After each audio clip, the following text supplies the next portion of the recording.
启示录第13章。接着，我看到一只恶畜对海渡上来，有10支角和7隻頭拿，每支角帶點面流，每隻頭拿寫點侮辱上帝嘅名號。我看到嘅惡畜像一條豹尾，佢嘅腳像羊嘅腳，嘴像獅嘅嘴。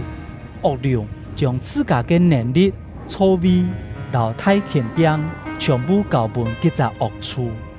惡畜嘅一隻頭拿，像係有許多致命嘅創傷，總係傷已經好咧。全世界隆重稱稀奇，天才這隻惡畜嘅後背，大家拜這條惡龍，因為惡龍將佢嘅權柄交俾這隻惡畜。佢哋也拜這隻惡畜講：萬人同了惡畜比了的呢？萬人有能力同佢交戰啊！這隻惡畜得到一張誇口到褻瀆嘅罪，又得到權柄，做得隨意行事，42嘅日，這隻惡畜就可以在侮辱上帝，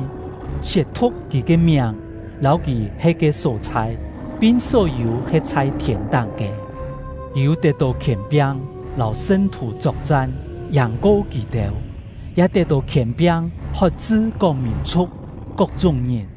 各個國家、留各種語言嘅人，所有迄在地面上嘅人，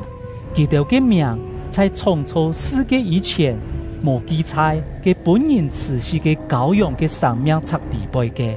隆重愛拜佢。有義工好談嘅就愛談，該當作戲嘅一定為本人作戲，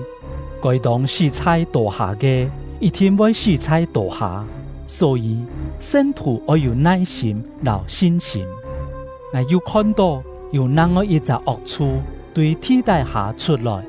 有2支角，像羊嘅角，總係講話像惡龍。佢在頭一隻惡畜嘅面前，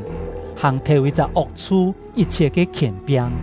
佢強迫代替，留所有喺在地面上嘅，去拜這隻有許多致命嘅創傷，有好起來嘅頭一隻惡畜。第二隻惡畜也行大奇事，甚至在你面前喊火對天堂降在地上，佢得到權柄，在頭一隻惡畜嘅面前行奇事，因為安樣就迷惑所有喺在地面上嘅人，佢吩咐世間嘅人為到這隻有許多刀傷和生生嘅惡畜作傷。第二隻惡畜又得到權柄，將生氣噴落頭一隻惡畜嘅傷，本嘅錯傷為講話，也能殺害所有唔拜嘅錯處傷嘅人。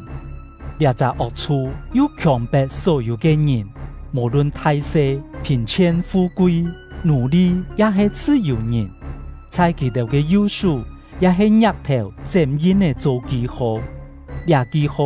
就是這隻惡畜嘅名，也係代表名嘅數目。冇這種記號嘅，就做唔得做買賣。對這個事，愛有智慧、念聰明人算出這隻惡畜嘅數目，因為這數目代表一個人，這個數目係666。